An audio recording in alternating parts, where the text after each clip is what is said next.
Good morning, everyone. This is my seventh. Hell, I got a long way to go, but to catch you. But I'll guarantee you, I'm not going to try. It's a pleasure to be here this morning on behalf of the entire Democratic federal delegation from Kentucky. I welcome you all to Washington. And I'd be happy to answer any Ashley Judd questions you have. That's about all I do these days. It's all Ashley all the time. I am not her campaign manager, I assure you. I believe that 30, no offense, Al, I believe 30 years is long enough in any job, and I obviously don't have the same ambitions for Senator McConnell as you do, Mr. Chairman. I've got a tough choice here. I can sit and respond to all of the things that have been said on which I have a different perspective, to put it lightly, or I can talk about the things that I do agree with the prior speakers about. Now, one will take about 5 seconds. The other will take all week. So I'm going to probably not do either one, but I do want to mention a couple of things just in response before I get to the substance of my remarks. First of all, and I wish Mitch were here to hear this because I will say it to him to his face, anybody who compares the United States economy with Greece's economy has no business being in a position of public responsibility. The Greek economy is about to the American economy like the Greek military is to the American military. And that's not, what he did, and I've heard him do it, and I've heard a number of Republicans say this, and I know it's a great line. People react emotionally to it, but that's like saying a 78-year-old Social Security recipient who has no other income, but who has debt equal to maybe $20,000 worth of debt is like Donald Trump having several billion dollars worth of mortgages on his property. They are totally incomparable situations. And the main thing that distinguishes us from Greece, not just that we have a much stronger economy, not that we have enormous research and development operations going on, not just that we have the greatest universities in the world, not just that we have enormous assets, but also we control our own currency. Greece does not. We have far more options to deal with our financial situation than Greece does. So I wish you would just put that notion out of your mind, and Senator McConnell's doing, I think, is insulting the country when he says that. So I had to get that off my chest. I love the comments about how the Senate's not passed a budget and we're dealing with all of these terrible crises, and I agree that we're dealing with these idiotic things too much. But let me talk about what actually happened last year and in 2011. The Republican-controlled House of Representatives passed a budget that was so unpopular and so distasteful to the entire country that the presidential candidate of that party, Mr. Romney, had to disavow it and run away from it. That's why the Senate hasn't passed any budget. That's one reason, because we have irreconcilable differences.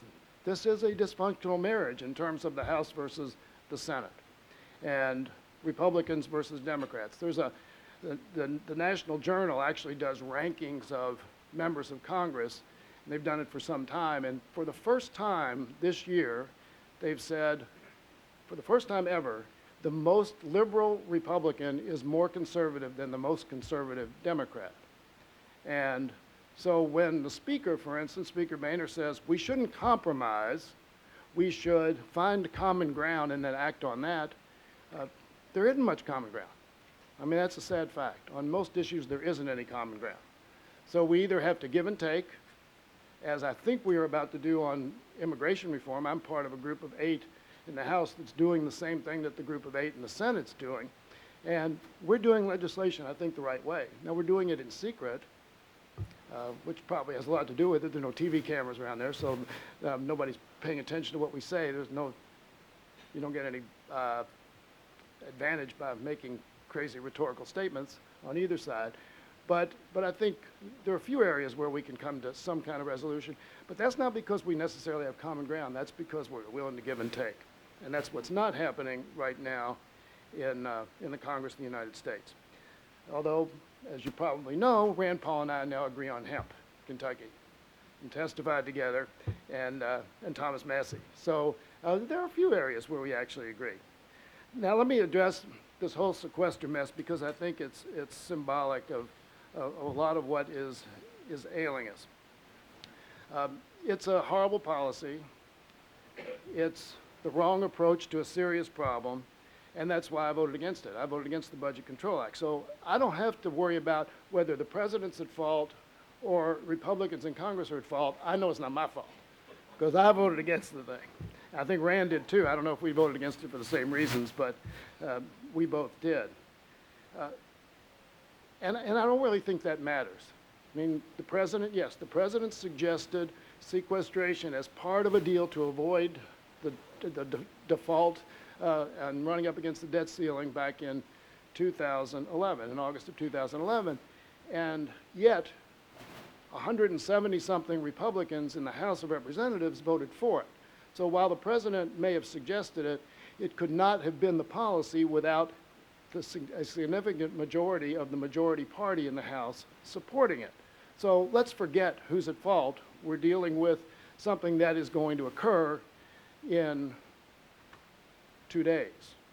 Although we don't have 2 days to deal with it because we're going home again tomorrow at 3 in the afternoon after having a grueling week in which we voted yesterday against a motion to adjourn the House, for the approval of the Journal of the House, and then to rename a federal facility for Neil Armstrong. That was our day yesterday, when we're facing $85 billion worth of automatic cuts that go into effect.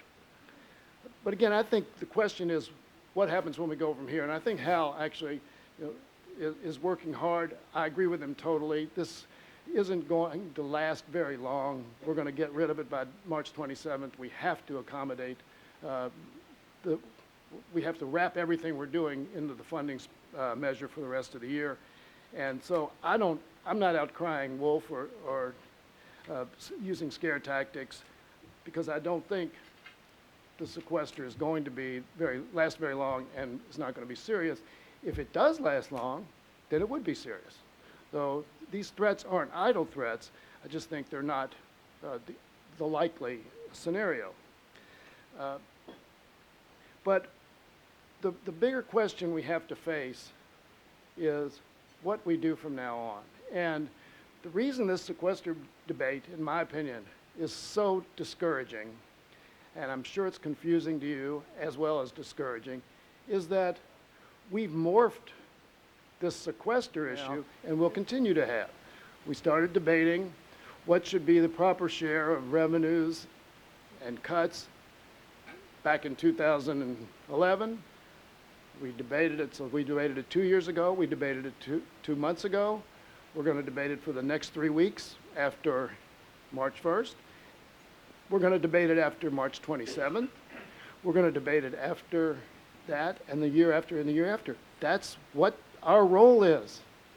Our primary constitutional responsibility is to decide what we want the federal government to do, how much it's going to cost, and how much we ask the citizens of the country to pay for it. That is the debate that continues and will continue. And the fact that we are in a more serious financial situation now makes that debate, first of all, more newsworthy. Secondly, more vital, more critical. But it's the same debate we've always had and will continue to have. Unfortunately, we spice it up with debt ceilings and sequesters and government shutdowns and all the other things that distract the American people. So, I don't think that anybody would argue on our side as well that there are not cuts we can make in federal spending. But here's one thing we're up against. There's a poll out the other day, said, ask the American people if you wanted to cut a variety of things. Do you want to cut Medicare? No. Social Security? No. Education funding? No. Medicaid? No. Defense spending? No. You run down the list. And the only thing that a majority of the American people want to cut is what Rand Paul got an applause line for, is foreign aid. And most people will say, most people think that we're spending about 10% of the budget on foreign aid and we're spending 1% of the budget on foreign aid. And when you talk about, and I'm just gonna, this is just one example. I'm sure he had in mind when he was talking about people saying burn down America, whatever, he's probably talking about Egypt, because I know he wants to cut off aid to Egypt. We do give aid to Egypt. Despite the fact that maybe a few thousand people in Egypt rail against the United States out of a population of 85 million, I know is upsetting to us. But a lot of the money that we actually give to Egypt allows Egypt to participate in the mutual security agreement that they have with Israel. So there are nuances to these programs that most people don't focus on when you say, yeah, let's cut foreign aid. I think there's a lot of things we do overseas that we can save money on. I think we can bring our troops back from Afghanistan yesterday, and we'd be much better off. But let's look what we've done. Hal actually even referenced some of it. We've cut a lot of money out of the budget. We've done $2.5 trillion worth of deficit reduction in the last 2 years, $2.5 trillion over 10 years. That's more than halfway to the $4 trillion target of deficit reduction that Simpson-Bowles recommended and a lot of economists think is kind of the right target. But also look at this. Mitch said that we will spend $3.6 trillion this year. That's true. You know how much we spent in the first year of the Obama administration? $3.5 trillion. When it comes to growth in federal spending, the Obama administration, the last 4 years, has the lowest rate of growth of any administration since Eisenhower. Look it up. I've got all the numbers running through every administration. It's been about 6% growth total over the Obama administration. Most of the administrations, 15, 20%. One of the Bush administration's increases was 45%. So we are getting a handle on the spending side. In addition, Medicare spending over the last 2 years has increased at the lowest rate in a long time, about half of what it was before. So certain things are happening in Medicare. We don't know exactly what the reasons for all of it are, but certain things are happening in Medicare which are changing the prospective deficits from that program. And we need to keep working on all those things. Revenues, as a percentage of the budget and as a percentage of GDP, are also at the lowest rate that they've been in 50 years. We're now spending between 15 and we're now getting revenue. Revenue is 15 to 16% of the economy. Historically, it's been 18 to 19%. So we have a spending problem and we have a revenue problem, and that's why we continue to say we need a balanced approach to getting our deficit under control. Some of my friends on the other side think that there's only one side of the balance sheet. You know that there are two ways to correct a fiscal imbalance. There's a revenue side and a spending side. And why shouldn't it all be from the spending side? Some of you have heard me talk about this before. Federal spending is a significant supporter of private sector jobs. Now, what's lost in this debate over the sequester is the fact that both sides essentially admitted that. They said, we don't want the sequester because it'll cost jobs. 700,000 jobs if it went into effect fully for the rest of the fiscal year. 700,000 jobs over the next 7 months. Federal spending, let me tell you what federal spending is in my district, in Louisville. Federal spending is 10,000 private sector jobs at Humana. 80% of Humana's business, $37 billion a year, 80% of it is totally attributable to federal spending. Again, 10,000 jobs in my district. They actually employ more. That's how many are supported by federal spending. Thousands of jobs at our medical centers, at Norton Healthcare, Baptist East, St. Mary's and Jewish. About 40 to 45% of all their revenue comes from federal government spending. It's groundbreaking research at our universities. It's contracts with UPS that keep our region a world hub. As a matter of fact, 7 of the 9 largest employers in the 3rd Congressional District depend to a significant extent on federal spending. So federal spending is not just cutting bureaucrats. And we actually have done a pretty good job with federal employment. It's considerably, with a couple of exceptions, Homeland Security, federal employment, bureaucrats are way down. Now, unfortunately, because of kind of this mythology, we have subcontracted a lot of that work to contractors. And Rand talked about this, and it's a real problem because we pay invariably more to contractors than we do to federal employees. But everybody wants to say we shrank the size of government. But the point being, it is not just wrong economically to try to separate the public spending from private spending, the public economy from the private economy. It is counterproductive because the private economy and the public economy are inextricably connected, and we need to recognize that and see how we can do a better job of partnering with the private sector as a government than trying to create this conflict. So one other thing, and just because it relates to the, Ed was talking about some of the deals that were more high profile. He talked about a lot of companies going bankrupt under the, I guess he was talking about the energy loan program. Actually, only about 2% of them have gone bankrupt. And he talked about the high profile failure of Solyndra. By the way, Solyndra may end up not costing the taxpayers anything because they still have a lot of very, very valuable patents that could be marketable. So the jury's still out on that one. But let me tell you one positive story. And this was something that came out of the stimulus program. There's a company in California called, well, it was called Serious Materials. It's now called something different. But they created, with stimulus funding, they developed a process for recycling windows to increase the insulating value from R2 or 3 to R8 or 9. So tripling the insulating value of windows. They got a contract to do the Empire State Building. 6,500 windows, 26,000 panes of glass. They took over the entire 5th floor of the Empire State Building, made it their factory. At night, they'd take the windows out, bring them down to the 5th floor, work their magic, put them back in. It's an 18-month project, cost $20 million, paid for itself in 3 years. From now, for many years to come, the Empire State Building will save 40 to 45% of its heating and air conditioning costs, its energy costs.